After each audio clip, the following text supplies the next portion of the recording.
Hello friends, आप सभी का एक बार फिर से स्वागत है हमारे यूट्यूब चैनल स्टडी फ्यूजन पर। और डीआरडीओ क्रैश कोर्स की आज 19वीं वीडियो लेकर आ गए हैं, जिसमें आज हम बात करने वाले हैं मेटल्स एंड एलॉयज़ की। तो सीधे अपने टॉपिक्स की तरफ बढ़ेंगे।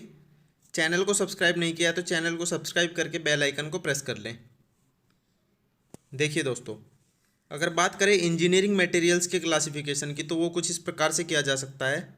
जैसे कि मेटल्स एंड एलॉय, जिसमें हमारा स्टील, ब्रास, ब्रोंज, इस टाइप के जितने भी हमारे मेटल हैं वो सभी आ जाते हैं। उसके बाद organic polymers, nylon, Teflon, PVC, cotton, ये सभी हमारे ऑर्गेनिक पॉलीमर्स होते हैं। उसके बाद सिरेमिक्स, जैसे कि ग्लास, सीमेंट, लाइमस्टोन, ये सभी हमारे सिरेमिक्स की कैटेगरी में आते हैं। उसके बाद कंपोजिट्स, जैसे कि स्टील रेनफोर्स्ड कंक्रीट।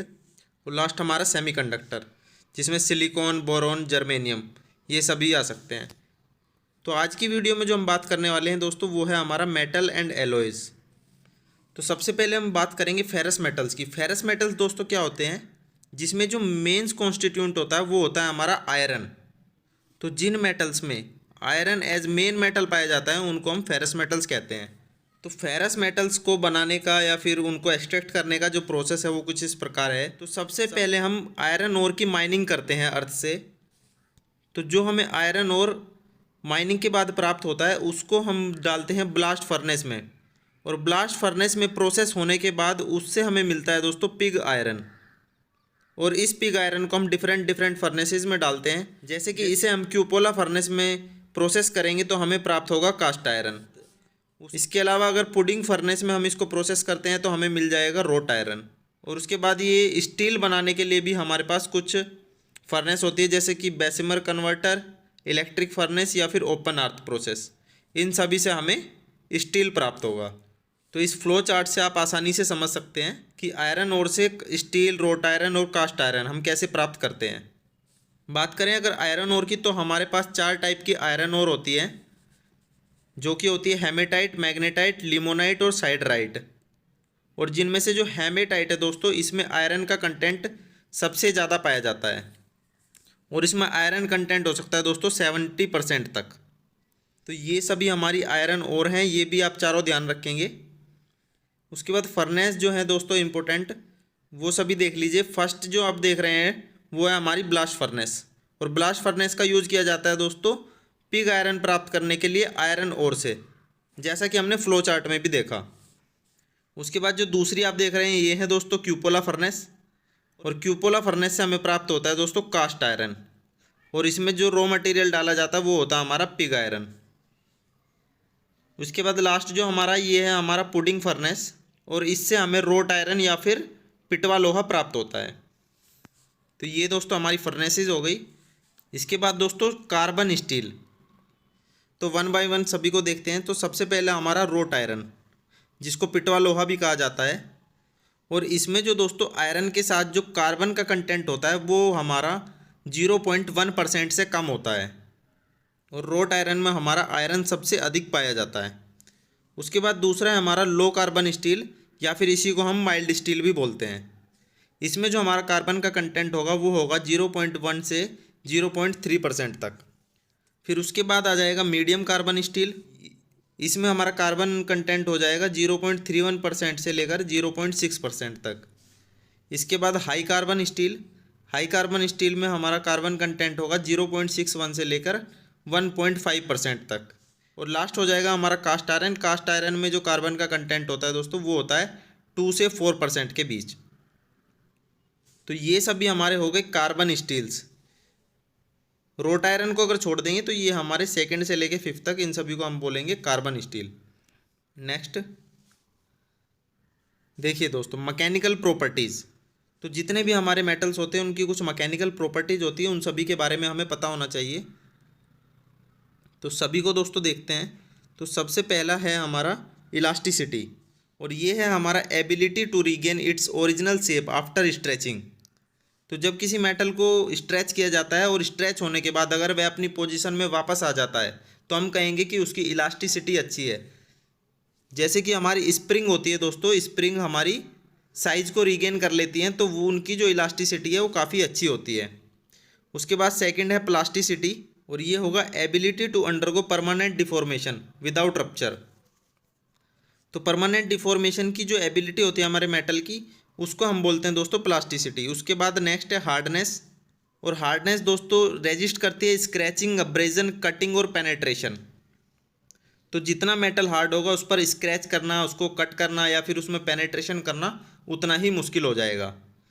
तो ये हो गया हार्डनेस। उसके बाद है दोस्तों डक्टिलिटी। तो डक्टिलिटी हो जाएगा ability to be drawn into thin wires. तो किसी मेटल के थिन वायर में बदलने की एबिलिटी को हम बोलते हैं डक्टिलिटी। इसके बाद नेक्स्ट मेलेबिलिटी, और ये हमारा एबिलिटी टू हैमर्ड और रोल्ड इन सीट्स, और सीट में बदलने की एबिलिटी को हम बोलते हैं मेलेबिलिटी। उसके बाद लास्ट है ब्रिटलनेस, और ब्रिटलनेस हो जाएगा fracture without deformation by application of sudden load. और इसमें दोस्तों लैक ऑफ डक्टिलिटी पाया जाता है। जैसे कि हमारे ग्लास जो होता है वो हमारा ब्रिटल होता है, तो उस पर जैसे ही सडन लोड लगाया जाएगा तो वो टुकड़ों टुकड़ों में बिखर कर टूट जाएगा। तो ये जो प्रॉपर्टी होती है ये हमारी कहलाती है ब्रिटलनेस। नेक्स्ट आगे देखेंगे स्ट्रेंथ। ये होता है capacity of material to withstand load. तो ये हो जाएगा strength. Next tensile strength, load required to fracture a unit cross section.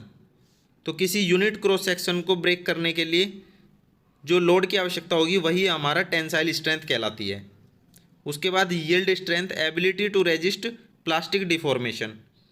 तो प्लास्टिक डिफॉर्मेशन को जो प्रॉपर्टी रोकती है वो कहलाती है यील्ड स्ट्रेंथ। उसके बाद toughness, ability to absorb energy during plastic deformation up to fracture.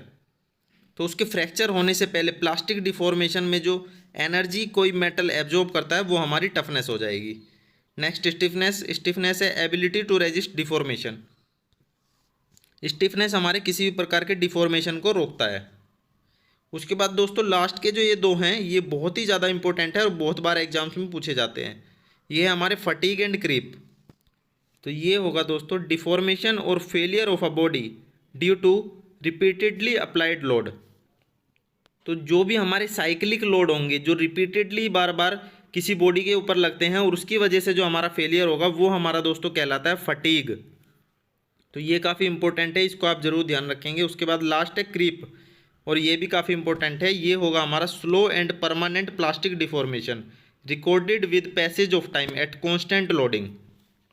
तो जब हमारी बॉडी किसी कॉन्स्टेंट लोडिंग में होती है लंबे समय के लिए और उसमें स्लो और परमानेंट जो डिफॉर्मेशन होते रहते हैं उन्हीं को हम बोलते हैं क्रीप। तो जब भी क्रीप की बात आएगी तो दोस्तों वहाँ पर टाइम का मेंशन जरूर होगा, ये आप ध्यान रखिएगा। तो यहाँ पर ये हो जाएगा हमारा क्रीप। तो ये सभी हमारी मैकेनिकल प्रॉपर्टी हैं, ये सभी आपको दोस्तों पता होनी चाहिए। नेक्स्ट देखेंगे, नेक्स्ट है हमारे एलॉयज।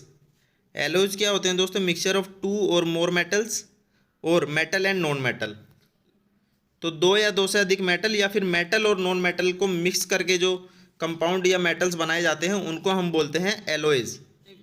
तो जो भी हमारे इंपॉर्टेंट एलॉयज हैं उन सभी के बारे में आपको बताना चाहता हूँ, और ये जितने भी यहाँ पर दिए गए हैं दोस्तों ये बार बार एग्जाम्स में पूछे गए हैं, और जो एग्जाम्स में पूछे गए हैं वही मैं आपको बता रहा हूँ। तो वन बाय वन सभी को देखिए। ब्रास जो होता है दोस्तों कॉपर प्लस जिंक, कॉपर और जिंक का मिक्सचर होता है ब्रास। उसके बाद नेक्स्ट ब्रोंज, ये हमारा होता है कॉपर और टीन का मिक्सचर। नेक्स्ट है गन मेटल, गन मेटल होता है कॉपर, टिन और जिंक। तो ये जो फर्स्ट है हमारी ये कॉपर के एलॉय हैं। उसके बाद नेक्स्ट है डुरेलुमीन, डुरेलुमीन होता है हमारा एल्यूमिनियम प्लस कॉपर का मिक्सचर। इसके बाद नेक्स्ट है मोनल मेटल, और ये हमारा एलॉय होता है निकल प्लस कॉपर। देन उसके बाद नेक्स्ट है सोल्डर, ये हमारा हो जाएगा लेड प्लस टीन। तो ये जो हमारे थे ये हमारे नॉन फेरस थे। उसके बाद लास्ट में दो है हमारे जो फेरस मेटल हैं दोस्तों, फेरस एलॉय हैं, इनको भी आप ज़रूर देखेंगे। तो पहला है स्टेनलेस स्टील, ये होता है दोस्तों आयरन, क्रोमियम और निकल का एलॉय। और जो हमारा बहुत ही फेमस स्टेनलेस स्टील है वो है हमारा 18-8 स्टेनलेस स्टील, जो कि मार्केट में अवेलेबल होता है। इसमें दोस्तों क्या होगा, इसमें 18% क्रोमियम और 8% निकल पाया जाता है।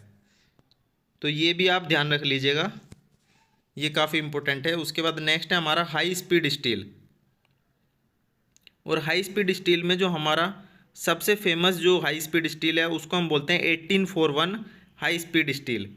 और ये हमारा मिक्सचर होता है दोस्तों। आयरन तो उसमें दोस्तों मेन कॉन्स्टिट्यूंट होगा ही, उसके बाद टंगस्टन, क्रोमियम और वेनेडियम, ये सेम 18, 4 और 1 की % में इसमें पाए जाएंगे।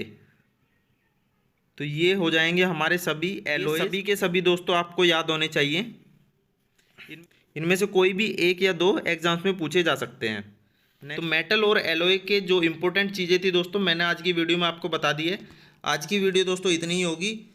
उम्मीद करता हूँ वीडियो आपको पसंद आई होगी, आपको कुछ सीखने को ज़रूर मिला होगा। आज की वीडियो में दोस्तों इतना ही। वीडियो अगर आपको पसंद आई है दोस्तों तो वीडियो को लाइक कर दे, इसे शेयर कर दे दोस्तों के साथ।